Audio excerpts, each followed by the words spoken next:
making do with what you have sometimes is actually just as important. Most of my career was done in a 4-lane 25-meter pool. Sometimes people would sleep in and forget to open it.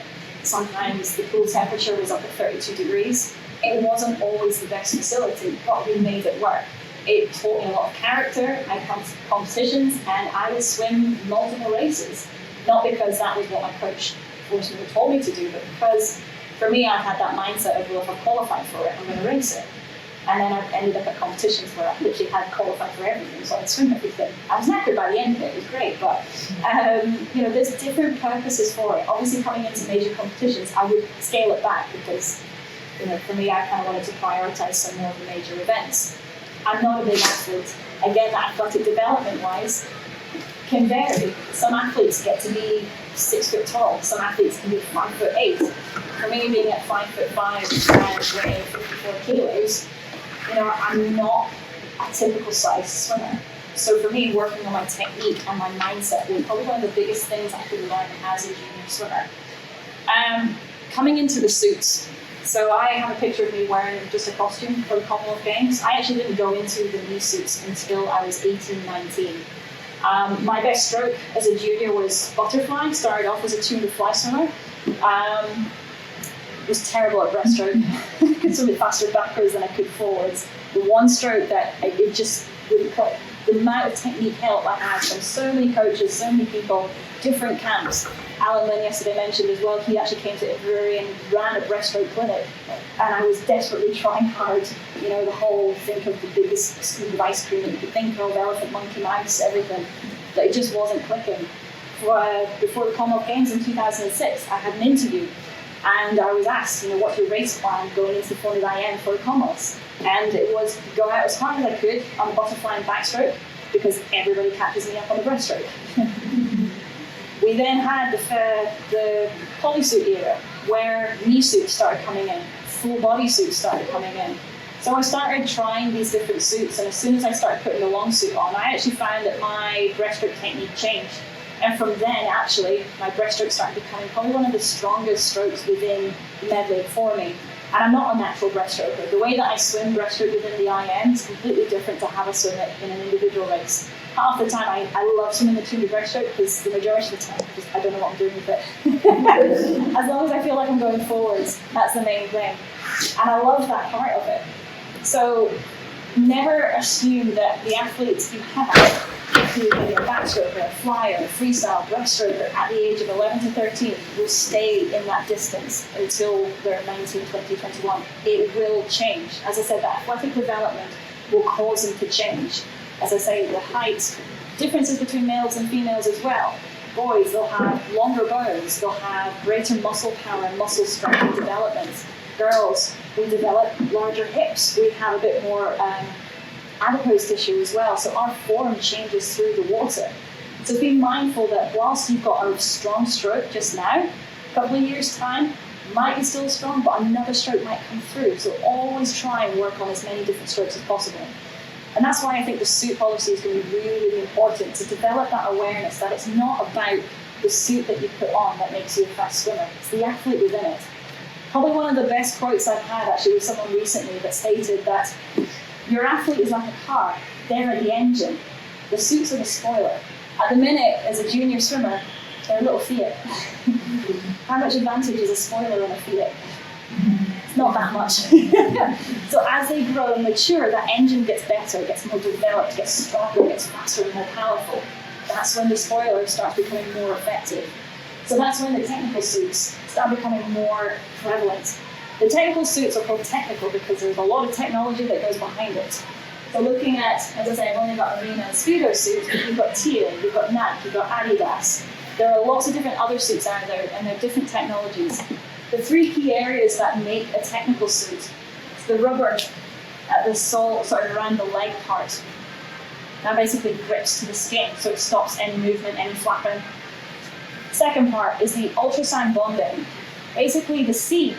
There's no stitching, and ultrasound is used to get the material to stick on top of each other. So it creates a more hydrodynamic, sort of more smoothness. So when you dive in, there's no ridges, no lumps or bumps. The third part is compression as well. So when you feel the suit, it'll feel quite rigid. This suit from Arena's got like a band of carbon around it. And if you feel it in comparison to the carbon core, it's got more squares. So there's different types of carbon to it. When you look at the Speedo one as well, again, when you feel it, there's not that much give in it. So it allows that compression. And that compression is for the developed muscles. That compression allows greater blood circulation to happen a lot more quickly, so you don't produce as much lactic acid. So there is a physiological effect by having these technical suits on. If you have an 11, 12, 13-year-old who's not quite got that physiology, those suits and that technology is not going to be as effective. And also those suits are quite expensive. So, you know, making sure financially that as parents you can still support your athlete coming through, but you're not feeling like you're being run out of pocket having to keep supplying these suits. The aftercare of some of these suits as well. Oh my goodness. So, I cringe when I see some of these athletes wearing these suits and they're showering in them. Fun fact to know, shampoo actually eats away at the elasticity of the suit. So the worst thing you could possibly do is be in a hot shower in your racing suit. Warming up, cooling down, there's a little bit of debate on that, but warming up in your swimsuit and then staying in it all day. And then manufacturers get these suits back with, you know, some of the ultrasound bonding having popped and people being like, yeah, my son has only worn that suit twice, but they've worn it for like 48 hours solid. So the suit will stretch. Once you've finished your race, you know, swim down, but you get that suit off. You rinse it in cold water. Rinsing it in cold water gets rid of the chlorine, because chlorine's not the nicest. I mean, look at hair. I have a sponge in swimming, and I use it for resistance training, and it starts off nice and yellow. Eventually goes kind of like a horrible, manky, orangey, grey kind of colour by the end of it. So chlorine, you know, it's a chemical, and you want to try and preserve these suits as much as possible. Some of the elite guys, these suits will only last them maybe like 3 or 4 races before they feel they've stretched. So making sure that you have that appreciation of when you wear these suits, you understand that this is for, you know, a particular race or key meet. And also the psychology as well for it. You also have goggles. Goggles are now, I can't believe it, I think they're like £40 or something like that now. There's some swimmers that still have like little Speedex ones, which are like a fiver. You know, and there's different types. And then as well, I was the world's worst. The amount of goggles and caps that I lost as a junior swimmer because I left them on the side and someone else picked them up, or I left them in the changing rooms, or the hat splits, or the goggle strap split. You know, it does amount to be quite a lot, but the last thing you need is to have a really expensive suit that you're only going to get a couple of wears out of, and then they break as well.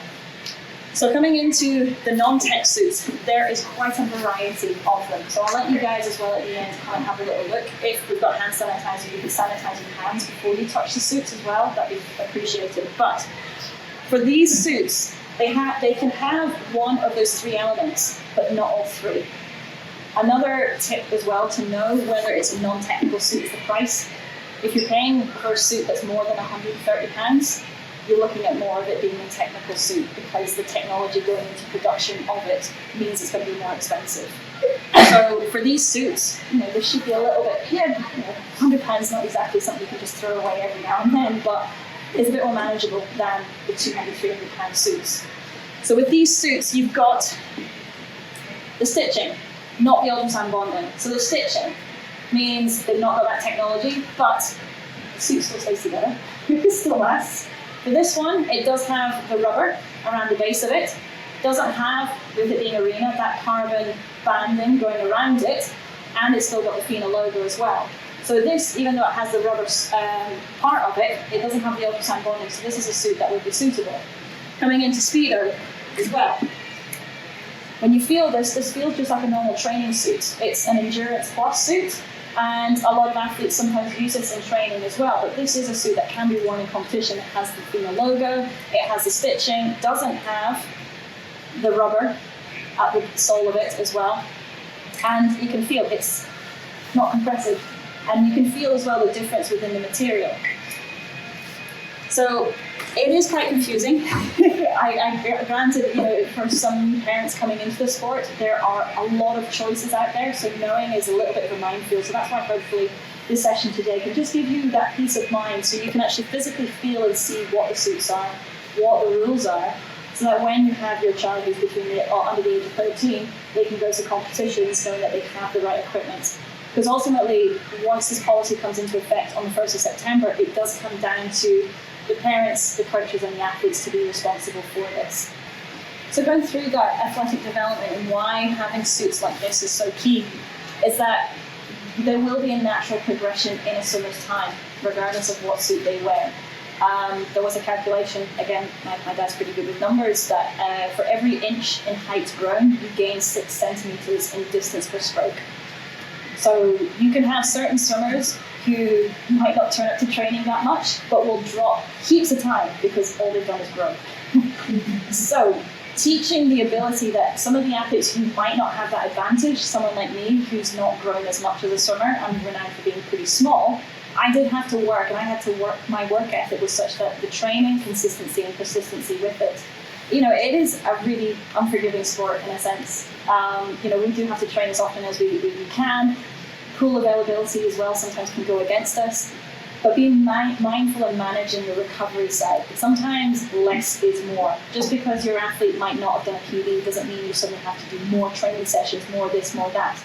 Having a program that monitors and works with the development of the athlete is really, really key. Because growth comes with a lot of risk factors as well, especially tall boys. Muscles might not catch up with the growth of the bones, so you're more prone to injury. So making sure pre-pool or other activities out with swimming to manage that proprioception.